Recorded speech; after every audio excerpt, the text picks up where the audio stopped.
When COVID epidemic hit, the whole team really put a huge effort on it to make sure that all our patients always got their treatment and didn't default. We're not going to change the world, but we can demonstrate and show the concept that there are things that could change and that they can work. The driving force has always been ensuring that we go wherever the patients need us to go.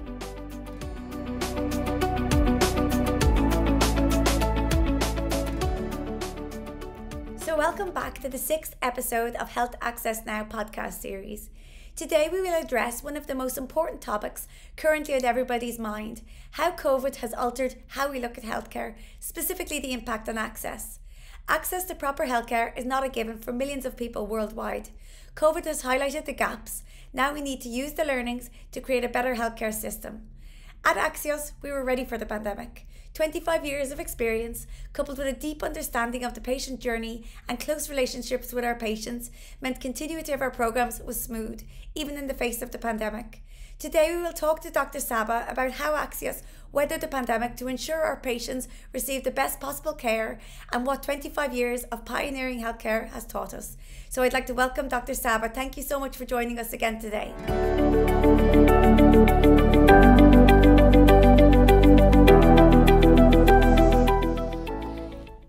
Hi Doctor, thank you so much for joining me again today. I'm going to get started with saying that 2022 is a really exciting year for Axios.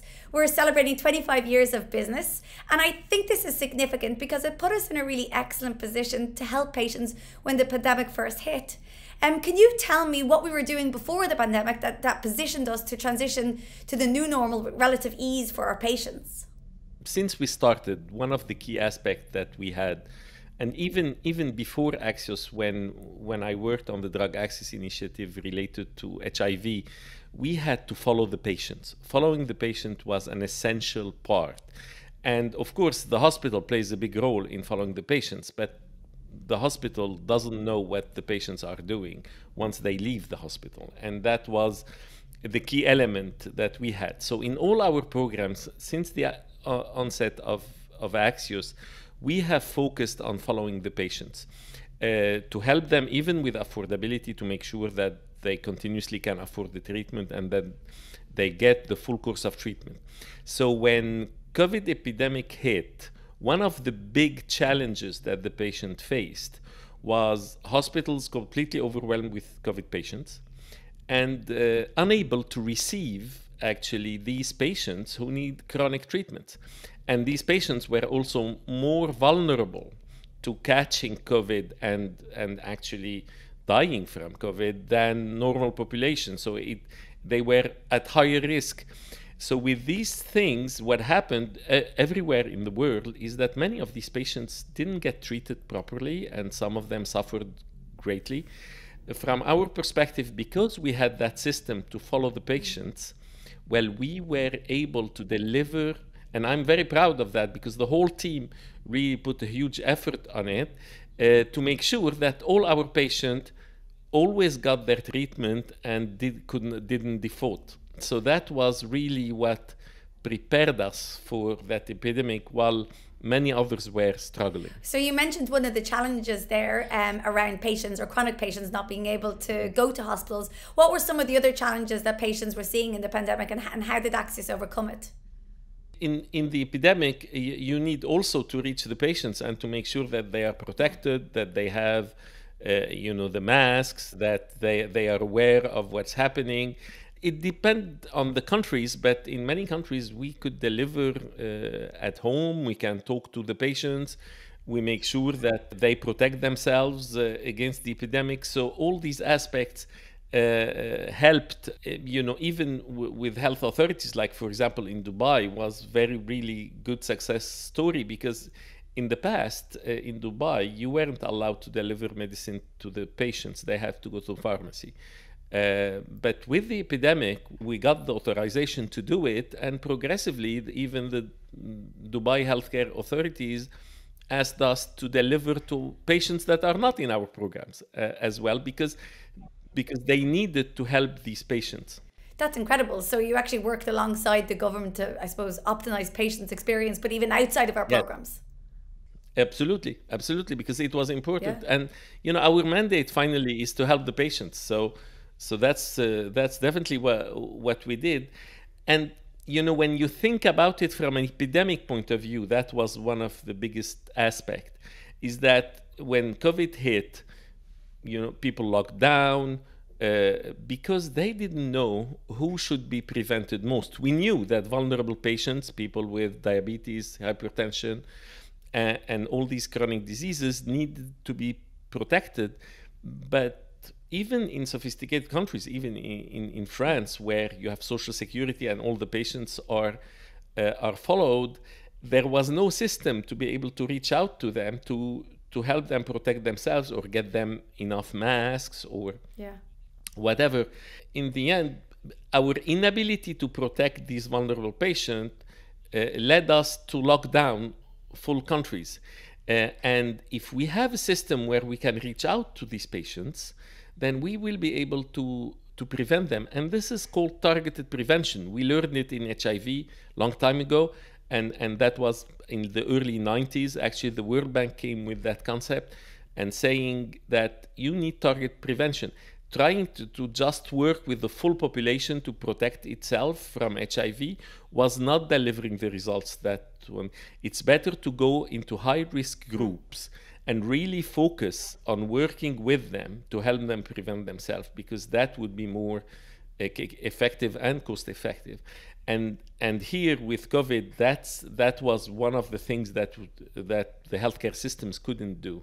And by working with these patients and knowing them and following them, then we have the capacity to do it. Right. So, I mean, we spoke a little bit about working alongside government and the discussions we were having. And on that point, how has COVID, I suppose, opened doors for those conversations in terms of access? And is that different from what you were experiencing 25 years ago when you started the business? Yeah, even 5 years ago. I think you can't just focus on the patients waiting for them to come to you. When you have an epidemic, you have to do it differently. And that we have the tools now. And 25 years ago, when we were following our HIV patients, we didn't have tools. We didn't have internet. We didn't have mobile phones. Now we do have the tools, and yet, we're not using them. Many other sectors are. Banks and logistics and Amazon and Google and are using them. We're not. Yeah. We as healthcare professionals, we're not. So it's going to be important to also use them. So now we could see, I would say, an enthusiasm and a race to get all these patient databases and make sure that we know where they are and track them. And the pharmaceutical companies are trying to build their own, healthcare authorities are trying to build their, everybody is that. We did build that system for our patients anyway from the beginning, even before COVID. So yes, you could feel that's a huge change. Now, all this will require some regulation when the dust settles. And basically, yes, we will be moving in another area about understanding what the patients do when they leave the hospital. And so, like when we said right there, how is that different from 25 years ago? What are people more willing to engage in the conversations? Do they get it now? They understand the importance of it, or what's different? They understand that it is needed. Before they were, yeah, it's interesting, but they didn't really understand that its value. I think now they do understand the value of having enough information about the patients and be able to follow the patients. So they do get it. Now, what will they do with this information is still, I would say, up in the air. When we discuss that, we know that, for example, just tracking patients through SMS and on system is not going to help patients actually do the right behavior. You need somehow a certain human intervention, and we keep saying that and repeating it on and on and on. But this is not clear. What I'm trying to say is that we still have a lot of work to do in shaping. Now people understand that the space outside the hospital, yes, we need to do something there. What exactly we need to do, it's not clear, and we still have work to do there. And so, okay, you mentioned there at the start, it was harder to get people to engage in those conversations. There was less interest in really, but what kept you going in those early days? Yeah. I mean, my belief that there are things that could be done and needed to be done. I mean, probably naturally, I'm not a guy who takes no for an answer. And I believed in access, and progressively, as we were tackling affordability, and we haven't finished, there is still a lot of work to do with affordability, but we also discovered other gaps in the healthcare system that also needed attention, because in the end, you don't want the patient to get 2 months of treatment and stop. This is not the purpose. The purpose is that they get the full course of treatment. So we discovered more and more that adherence is important, that people needed multi-sectoral support, which is something we did in HIV, but we repackaged. So all these aspects needed attention. And because I believe that this needed attention and we should be able to find it, in these 25 years, I would say, if you ask me what drove you, and that was your question, I would say we know that we cannot change the world. You know, we're relatively small company. Now we got bigger, but still, but we're not going to change the world. But we can demonstrate and show the concept that there are things that could change and that they can work. Yeah. I did that with the Drug Access Initiative at UNAIDS. We did that with mother-to-child transmission. We did that with access related to affordability, and now with that space outside the hospital. So our role, the way I see it on a broader level, is that we're going to try new concept, innovative, and then in the end, it will be picked up by everybody, and we will have competition or whatever you call it. But it's not bad. It's great, because then people are picking it up, because we can't do it all alone. So that's what kept me going. I'm almost laughing at you saying we're like a small company, but when I look at the numbers, the last time there was over 9 million patients' lives that we've impacted. That's huge. I mean, that's a massive legacy for the company, for you. So, you know, there's a lot there to be proud of. And I suppose on that note, like when you started Axios 25 years ago, did you see yourself sitting here 25 years later? Did you know it was going to be, as I said, I'm going to say, as big as it is or as important as it is? Did you have that vision at the time? I was focused on impact. That has always been my driver. I needed to have more and more impact. How exactly it unfolds is different, but it's a different company. But I am very proud of the impact that Absolutely. we are giving, and that impact is growing year after year. So if I was to ask you what was the most surprising thing about your journey so far, is there anything that's kind of taken you by surprise?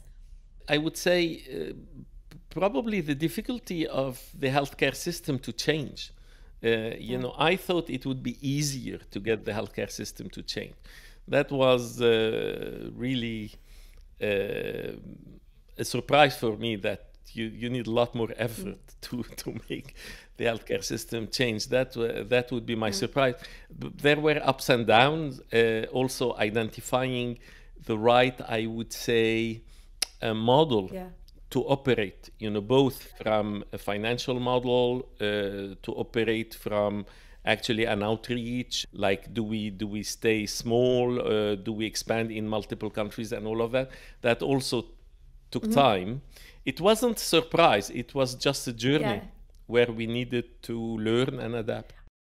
I mean, I'm always impressed that you have a true pioneering spirit, you know, no matter what it is, you always find a way. That's what I think about Axios, and with the teams, as you talk to people, there's never a challenge that people will shy away from. It's like, okay, how are we going to overcome this? What's best for the patients? What are we going to do? So it's one of the things that I'm... don't tell me it doesn't work. Tell me what it takes. Yeah, see, that's it, exactly. So, I mean, if you talk about those early days when you were CEO of a company, a small company, maybe 3 or 4 employees, that has to be vastly different from your day-to-day work now as a CEO of a company with over 200 employees. What's the major differences you see?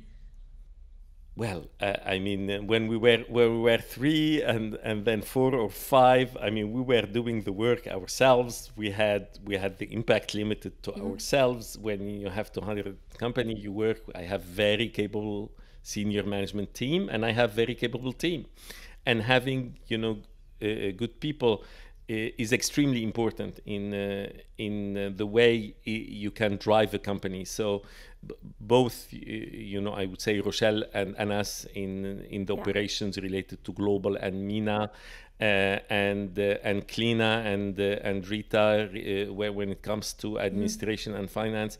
I have really like a driving team, and that make a huge difference.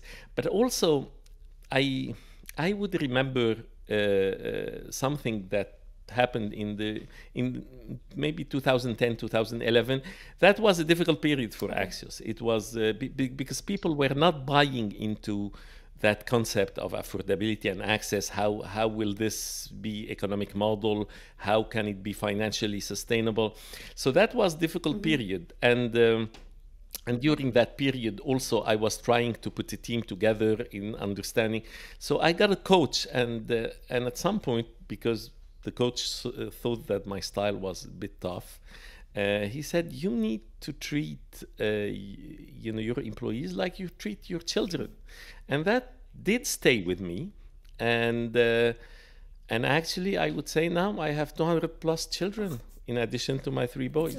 So that's how I see it. It's amazing. I actually, on my own notes, I was going to mention Klina, Anas, Rochelle, Rita, all of them, because they're such incredible leaders, and that comes from you. I mean, you started, and that filters down, I suppose, has a wonderful effect in their teams, or, they've built incredible teams behind them as well. So I suppose having those really important key hires at the start helped. And it's really close. Yeah. So what were your visions then? If I go back to 1997 when the company was what were your visions, and do you feel like you've met them or even surpassed those visions 25 years later?